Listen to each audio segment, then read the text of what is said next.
Mời vào. Em chào chị. Nga đấy à? Dạ.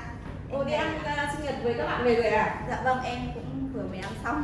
Chị thấy mấy ngày nay chỉ lu bu tổ chức sinh nhật hết với đội này với đội kia nhỉ? Nhưng mà là nhiều nhóm quá. Vâng, cũng thấy hơi dài.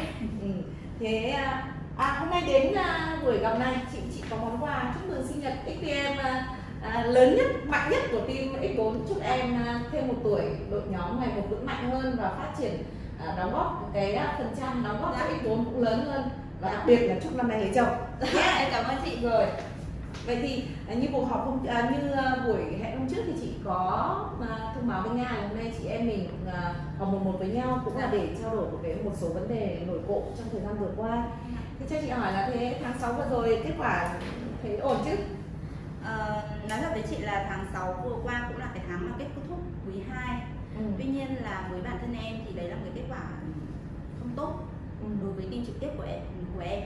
Bởi vì là cái thứ nhất là về cái doanh số thì cũng chỉ mới đạt được 50% cái target mà em đề ra. Và về các bạn XP thì trong số đó chỉ có chưa đến 50% là các bạn của full active, tức là các bạn có lương. Vậy thì chị cũng nghĩ rằng là tại vì là trong thời gian vừa rồi Nga cũng đang chú trọng xây dựng hệ thống của mình, các cái bạn phát triển đi từ dưới lên, thì chị nghĩ rằng là thôi mình cũng hiểu được cái vấn đề tại sao là kết quả của mình như vậy. Nhưng chị hy vọng rằng là 6 tháng cuối năm này là phải cải thiện điều đó, và cũng chúc em rằng là sẽ giúp cho toàn bộ đội nhóm của mình, những cái người thuộc team trực tiếp của em, là trong 6 tháng cuối năm này ai cũng có lương, được không? Vậy thì cũng để nói về kết quả vừa rồi, nhưng chị cũng muốn hỏi em một chút, thì trong cái thời gian từ đầu năm đến giờ ấy, tức là từ tháng 1 đến tháng 6 vừa rồi, thì điều gì làm cho Nga cảm thấy là hài lòng nhất? Nếu nói về trong 6 tháng đầu năm vừa qua ấy, thì như từ nãy chị cũng có nói qua đấy, thì cái điều mà làm em hài lòng nhất đó chính là việc mà em phát triển được hệ thống bên dưới của em. Hiện tại đã chính thức là có 2 XPM, và trong tháng 6 vừa qua thì có thêm một AXPM nhóm cấp 3. Thì hiện tại nó là cái điều mà em hài lòng nhất. Chị cũng chúc mừng cho em, bởi lẽ em là XPM đầu tiên tuyển ngang mà xây dựng được hệ thống của mình bên dưới, là bây giờ là có tận 3 team báo cáo cho mình. Và chị hy vọng rằng là từ đây đến 6 tháng cuối năm em cũng có phải thêm khoảng tầm 2 nhóm nữa, được không? Vậy thì ngoài cái điều mà em hài lòng ra thì còn điều gì mà khiến cho em cảm thấy là em chưa hài lòng? Cái điều mà làm em cảm thấy chưa hài lòng mà thực tế ra nó em bắt đầu nhận thấy cái điều đấy là khi bắt đầu tách team. Có thể là trong 6 tháng đầu năm em quá tập trung vào việc phát triển team con, nên thành ra là khi mà các bạn đã tách team ra thì cái vấn đề mà em gặp phải lớn nhất đó là về cái việc team trực tiếp của em. Các bạn hoạt động không tốt.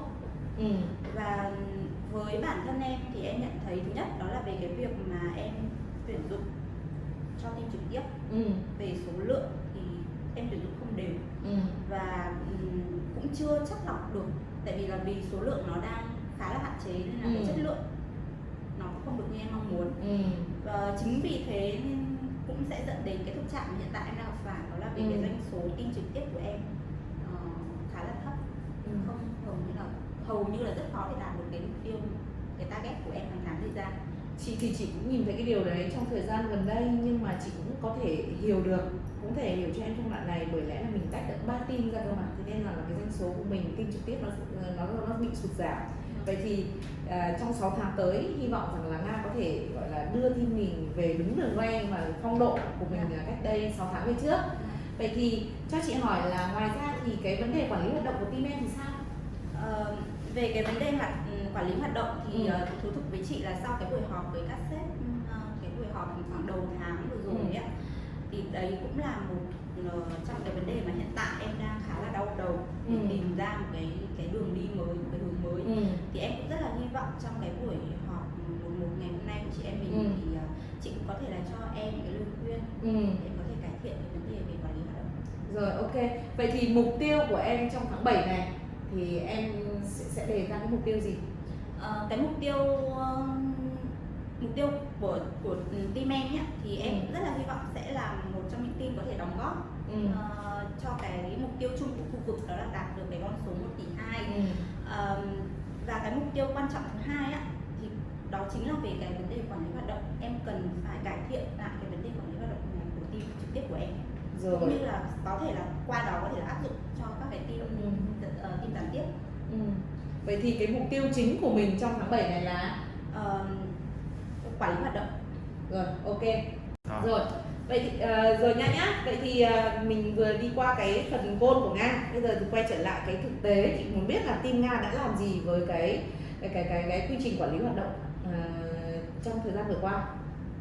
Trong thời gian vừa qua thì thực tế là cái cách làm của em thì em áp dụng cách đây cũng khá là lâu rồi. Và trong 6 tháng từ đầu năm thì hiện tại em cũng vẫn đang áp dụng cái cách làm đó. Tức là với mỗi bạn EP ở trong team trực tiếp của em á, thì hàng ngày các bạn sẽ phải gặp 2 khách hàng.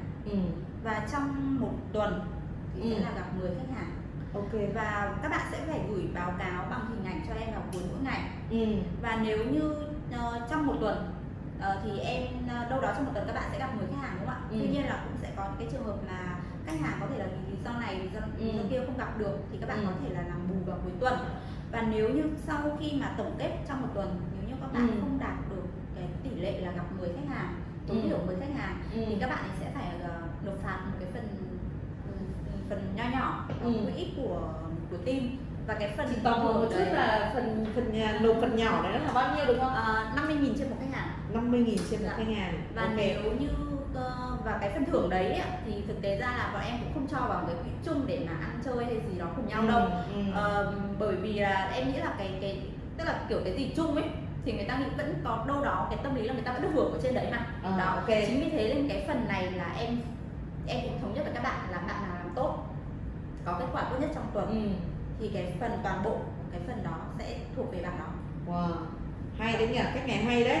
Nên cái cách này có khi là Nga nên chia sẻ với cả các bạn X-Founder nhà mình trong khu vực. Vậy thì cho chị hỏi một chút rằng là qua tất cả những cái điều mà Nga vừa chia sẻ, những điều mà Nga đang thực hiện cho team mình ấy, thì điều gì từ đó Nga cảm thấy là hài lòng với cái điều gì nhất? Cái điều mà làm em hài lòng nhất ấy, thì thứ nhất đó là về cái ý thức làm việc của các bạn. Từ những tức là khi mà các bạn cũ các bạn đang làm theo cái đấy rồi thì các bạn mới vào sau họ sẽ không, tức là họ mặc nhiên họ sẽ phải hiểu đấy là cái công việc họ phải đang làm đó. Và cái thứ hai tức là về cái vấn đề là về cái việc mà các bạn ấy gặp nhiều khách hàng thì cũng đồng nghĩa với việc mà kết quả các bạn ấy tốt hơn, cụ thể là cái việc mà ra hợp đồng. Tức là thay vì là các bạn ấy ngày xưa là các bạn chỉ làm đối phó thôi, đúng không? Nhưng mà bây giờ cái bắt buộc là hàng ngày là phải báo cáo hình ảnh này thì mình không thể nói dối mãi được, đúng không? Vậy thì cái trách nhiệm, theo như chị hiểu là cái trách nhiệm của các bạn này nó sẽ cao hơn với những cái cuộc gặp đấy. Tức là cuộc gặp đấy nó không đơn thuần là cuộc gặp bình thường nữa mà nó phải có nội dung, đúng không? Thêm một cái nữa là tại vì nhiều khi cũng nói vui là tại vì mình đánh vào tài chính mà, cho nên là mà nhất là khi cái tài chính đấy nó lại đưa cho người khác cầm, đưa cho người khác cầm thì các bạn ấy gần như là theo kiểu tâm lý là ngày nào các bạn ấy cũng phải tìm ra được một cái cuộc hẹn đó. Thì cái việc mà quyết liệt hơn trong cái việc gọi điện cho khách hàng để hẹn gặp, và khi mà đã gặp rồi thì đâu đó phải có một cái nội dung gì đó để trao đổi với khách hàng, đúng không ạ? Thì cái dần dần sẽ dẫn đến cái việc là chốt hợp đồng. Các bạn ấy được đẩy mạnh hơn, đẩy nhanh hơn, chứ không cần phải là chần chừ kiểu tháng sau hay là tuần sau nữa. Vậy thì bên cạnh cái điều mà nó giúp cho team mình cảm thấy là thứ nhất là có trách nhiệm hơn này, và thứ hai nữa là các bạn ấy cũng ý thức của các bạn, của người đi sau nhìn người đi trước, người ta cũng thấy rằng đây là một cái văn hóa của team rồi. Thì người ta tự khắc người ta hoạt động theo. Vậy thì cho chị hỏi là bên cạnh cái điều mà Nga cảm thấy hài lòng đó thì còn cái điều gì làm cho em cảm thấy là nó làm cho mình cảm thấy chưa thỏa mãn? Đấy thì em có thể chia sẻ thêm với chị được không? Cái điều mà em cảm thấy nói chung là chưa thỏa mãn thì có thể là như trao đổi với chị ban đầu thì qua cái cuộc họp với các sếp vừa qua, các sếp có sâu ra cái sơ đồ về cái timeline, về cái quản lý hoạt động ấy. Thì lúc đấy em nhìn cái sơ đồ của team em ý, thì em cũng thấy là nó có một cái hình thù nó khá là kỳ lạ, siêu mẫu vẹo, đúng không? Bởi vì trước đây ấy, khi mà trao đổi với các bạn về cái mục tiêu làm việc cũng như là cái quản lý hoạt động hàng ngày ấy, thì em vẫn đưa cho mọi người một cái con số theo cái tỷ lệ chuẩn để mọi người hướng tới. Đó là 20, 17, 10, 5, 3, 1 đó. Thì nếu như mà nhìn theo cái công thức này thì rõ ràng nó phải ra một cái hình cái phễu. Chuẩn Nhưng luôn. thực tế đây với cái hình của bên em thì nó đâu đó thậm chí là gặp rất là nhiều, nhưng mà cái tỷ lệ gọi gần như là không có. Rồi rõ ràng là có hợp đồng nhưng mà các bạn ấy cũng không nhập vào luôn. Đó, thì em cũng bắt đầu nhận thấy rằng là tại sao lại có cái vấn đề đấy. Thứ nhất là vì cái việc gặp đi là do cái việc các bạn ấy phải báo cáo bằng hình ảnh cho em. Và cái thứ hai là cái việc FHC liên quan đến cái thu nhập của các bạn. Cho nên đâu đó các bạn ấy gần như là sẽ bỏ qua hết những cái bước còn lại. Các không bạn liên quan đúng không? Không liên quan, chỉ quan tâm đến cái việc gặp và làm FHC thôi. Và thậm chí là có hợp đồng các bạn cũng bỏ qua luôn cái việc là hoàn tất hợp đồng. Đó, cho nên là đấy là cái vấn đề mà em đang nhận thấy. Và bên cạnh đó thì em cũng nhận thấy ra được một cái vấn đề nữa, tức là nếu cũng trong cái mùa dịch vừa qua thì khi mà cái thời gian các bạn ấy gặp khách hàng nó trở nên khó khăn hơn, thì bắt đầu em cũng nhìn thấy một cái vấn đề là nếu như các bạn ấy không đi gặp khách hàng thì các bạn ấy đang làm gì ở văn phòng. Đó. Thì đấy là cái bắt đầu em hướng tới, tức là em bắt đầu nhận thấy cái điều đấy. Tại vì là hầu như bên cạnh những cái bạn mà trong team em cũng có cái bạn, các bạn ý gọi rất nhiều, nhưng có những bạn thì gần như là các bạn ấy không gọi. Đó là vấn đề đúng không? Nan giải, bởi lẽ là để chúng ta gặp được khách hàng thì chúng ta đạt được cuộc gặp thì chúng ta phải bắt buộc phải có những cái cuộc gọi, mà chưa nói đến cái chất lượng của cuộc gọi nó ra sao nữa cơ. Vậy thì cho chị hỏi rằng là ngoài ra nữa thì em còn có cái vấn đề gì mà em nghĩ rằng là ở team mình nó đang làm cái điều gọi là nó như một cái thực trạng mà mình muốn cải thiện nó không? Cái mà em muốn cải thiện thứ nhất là nó phải quay trở lại đúng như cái phễu mà em đã trao đổi với các bạn từ ban đầu. Và khi mà các bạn ấy đến văn phòng làm việc thì các bạn ấy phải làm việc một cách nghiêm túc. Đó, chứ nhiều khi nếu như mà khi mà em chỉ tập trung vào cái việc gặp ấy thì đôi khi là có thể là các bạn ấy đã có những cái cuộc hẹn từ trước rồi, các bạn hẹn nguồn ấm nóng chẳng hạn, hẹn khá là dễ. Thành ra ví dụ như trong cái thời gian để chống để trên văn phòng nhiều đúng không? Khá là nhiều. Và cái điều đấy thì em cũng thấy là hơi lãng phí thời gian. Vậy thì chị đang nhìn thấy ra là một cái vấn đề còn tồn đọng ở bên em đúng không? Đó là qua cái phễu pipeline mà qua cuộc họp vừa rồi thì Nga cũng nhận ra là cái pipeline của team mình ấy nó quá vẹo. Tuần thì nó vẹo sang phải, tuần nó vẹo sang trái đúng không ạ? Thế thì bây giờ ngoài cái vấn đề liên quan đến cái pipeline này ra nữa này, tức là liên quan đến những cái tồn đọng, đó là gì? Các bạn không chú trọng vào việc nhập cuộc gọi, cái tỷ lệ cuộc gọi của các bạn em không quản lý được, em không checking được, và cái hợp đồng các bạn không có nhập, mặc dù các bạn có hợp đồng. Tại vì team em là những cái bạn cũng có những bạn rất là tốt mà, nhưng mà chị thấy các bạn cũng không nhập hợp đồng, bởi lẽ là mình đang nhìn thấy rằng những cái gì công ty cần các bạn sẽ cung cấp, đó là gì ạ? FHC là cuộc gọi, và bởi lẽ là cuộc gọi phải thực tế, phải báo cáo về cho Nga, còn lại là gì? FHC phải báo cáo về công ty để nhận lương, đúng không? Vậy thì ngoài những cái vấn đề này ra thì Nga còn vấn đề gì nữa mà Nga đang trăn trở không? Chắc em hết chưa? Tức là em còn cái vấn đề gì mà em còn đang khúc mắc về cái thực trạng? Tức là thực trạng của team em nó còn cái vấn đề gì ngoài cái vấn đề là gì ạ? Là cái thực tế là cái phễu của mình như này, tức là cái cuộc gọi mình không checking được, thì em nghĩ rằng là còn vấn đề gì cần chia sẻ với chị không? Với cả em nghĩ thêm một cái mà em cũng đang băn khoăn khá là trăn trở hiện tại, đó là cái việc mà đối với em thì dạo này em cũng nghĩ khá nhiều về cái cuộc gọi. Tức là làm sao để các bạn ấy có thể là hàng ngày có cái thói quen là gọi điện cho khách hàng. Em cũng rất muốn là thực hiện để có thể thành công như cái việc là em làm FHC ấy. Ví dụ như là hàng ngày các bạn ấy phải gọi 10 cuộc, 20 cuộc chẳng hạn, thì các bạn sau các bạn ấy cũng sẽ vào, các bạn ấy cũng theo cái đà đó để các bạn ấy làm. Rồi chăn trở làm sao cho AP mình gọi nhiều hơn đúng không?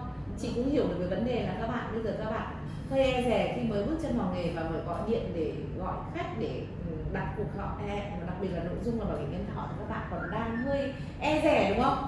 Nhưng có một điều này không biết là Nga có phát hiện ra không, nhưng mà chị Hải thấy có một điều ở toàn bộ team của Nga như này, đó là cái vấn đề các bạn XP mới, tức là trong vòng 3 tháng nhé, mình gọi là rookie đúng không?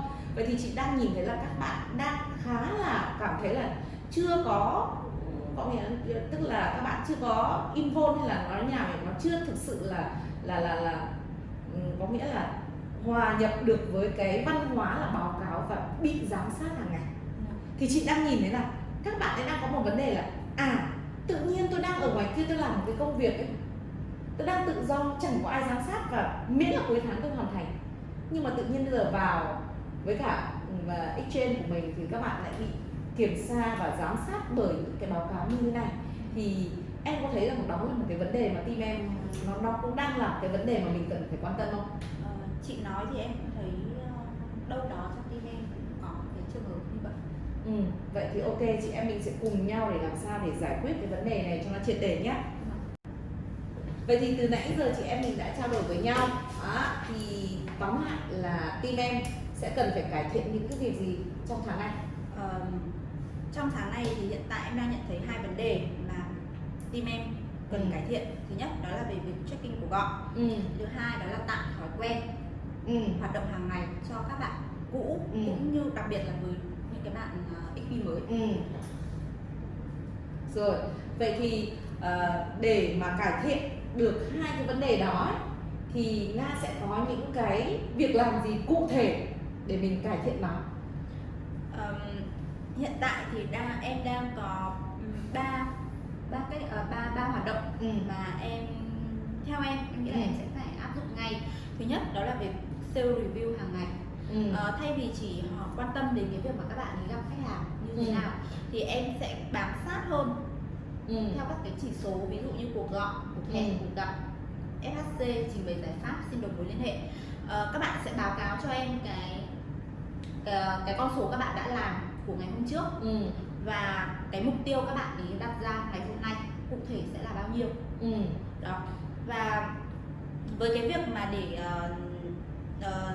để cái việc các bạn báo cáo một cách thực tế hơn thay vì là đối phó thì em có thể là áp dụng một cái việc đó là cái checking bằng cái việc là em có thể gọi trong bất cứ một khách hàng nào bất kỳ trong cái data mà các bạn ấy đã gọi.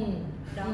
Có thể là lúc đấy mình sẽ đóng vai chăm sóc khách hàng để hỏi về cái việc là các bạn đã có được các bạn tư vấn của bên mình liên hệ hay không. Và bên cạnh đó thì em sẽ ghi nhận cái kết quả của những cái bạn, tức là tạo thêm cho các bạn các cái động lực là các bạn ấy đã làm cái công việc khá là tốt của ngày hôm trước rồi và cố gắng để đạt được cái mục tiêu của ngày hôm nay nữa. Đó. Và cái việc để có thể là các bạn ấy gọi được đều đặn và thường xuyên thì một trong những cái vấn đề quan trọng nhất đó là về cái việc danh sách khách hàng tiềm năng.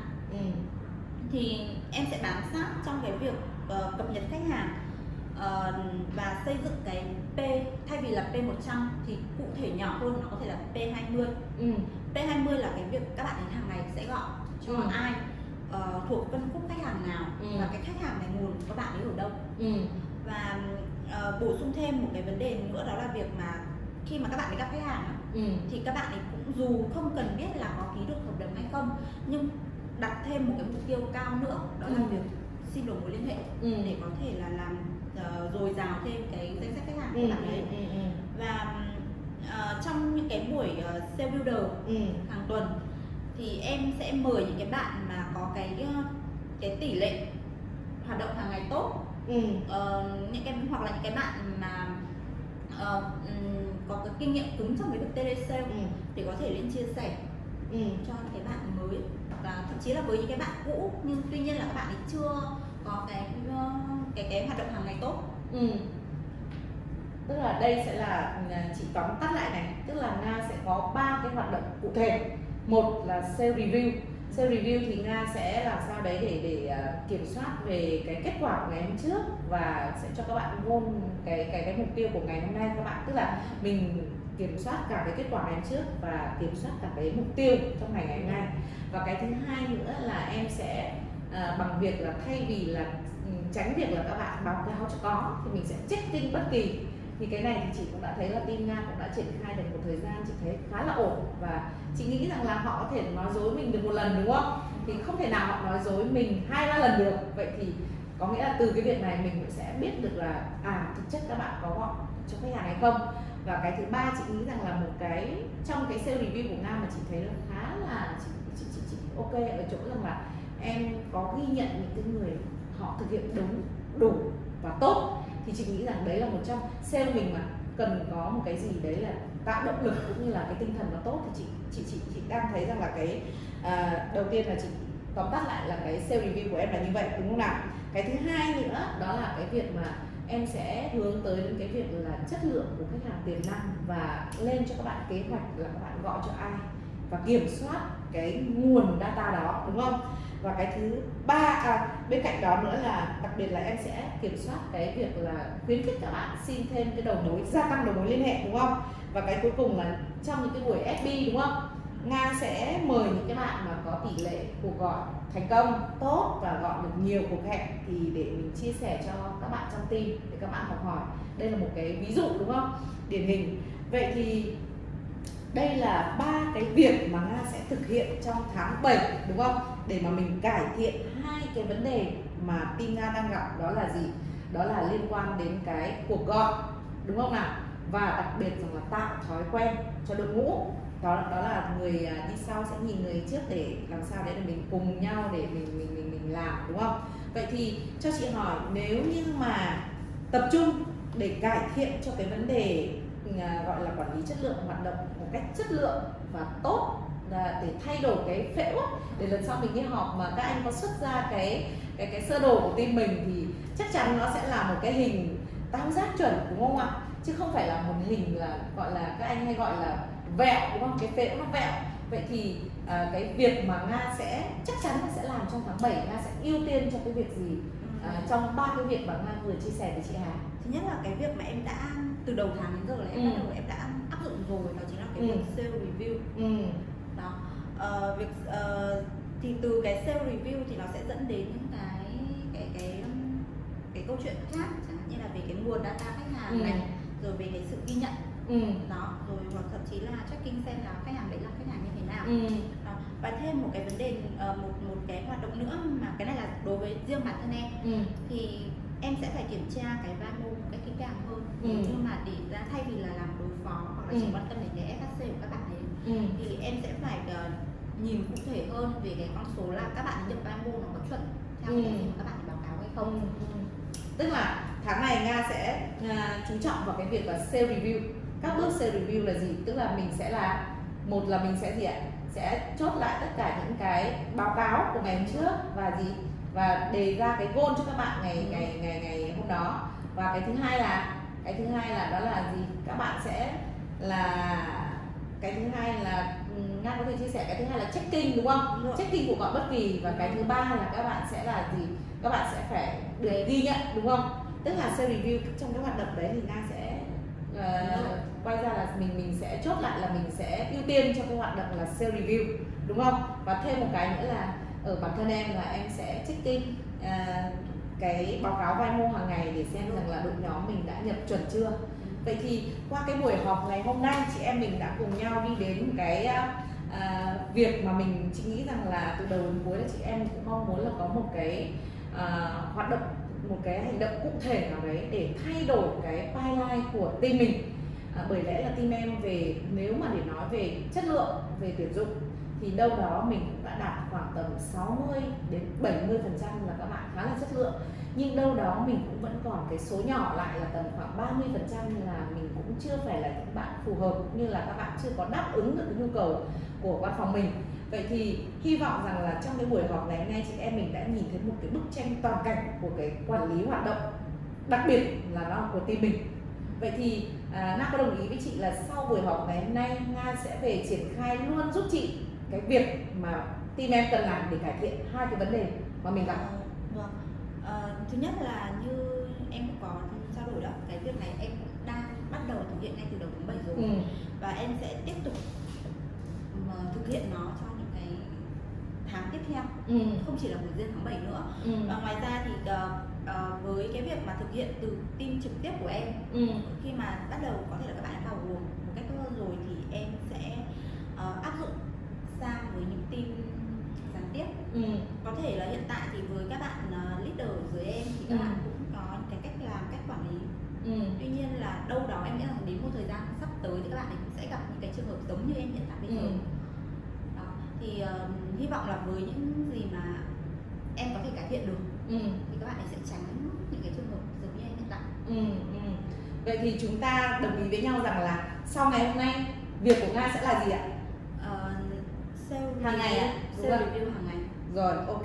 Vậy thì đồng ý với chị là trong buổi họp 11 tháng sau chúng ta không còn nhìn thấy cái phễu nó bị vẹo nữa, mà đâu đấy nó phải ra cái hình cái phễu chuẩn, được không ạ? Và tiếp theo nữa là chị không muốn là riêng có team trực tiếp Nga mới cải thiện, mà 3 team gián tiếp của Nga các bạn cũng phải cải thiện điều đó, được không ạ? Vậy thì kết thúc buổi họp hôm nay, chị cũng rất là cảm ơn Nga đã đến đúng giờ. Và thứ nhất, mặc dù là hôm nay là sinh nhật của mình nhưng mà vẫn đến đúng giờ, và Nga cũng đã kết hợp với chị để ra một cái phương án để làm sao để cải thiện được cái tình hình quản lý chất lượng, tức là quản lý chất lượng của mình, cái chất lượng hoạt động ấy. Vậy thì hy vọng rằng là Nga sẽ về trao đổi lại với team cũng như là mình phổ biến và mình thực thi luôn trong tháng này, và chúc cho toàn bộ team của Thúy Nga tháng này về đích một cách ngoạn mục và đóng góp là 1/2 đi doanh số của khu vực X/4 mình trong tháng 7, và đặc biệt là chúc team em cán đích quý 3 với 100% các bạn là full active, ai cũng có lương. Ok. Em cảm ơn ạ. Rồi, cảm ơn Nga. Hẹn gặp lại em trong buổi họp lần sau.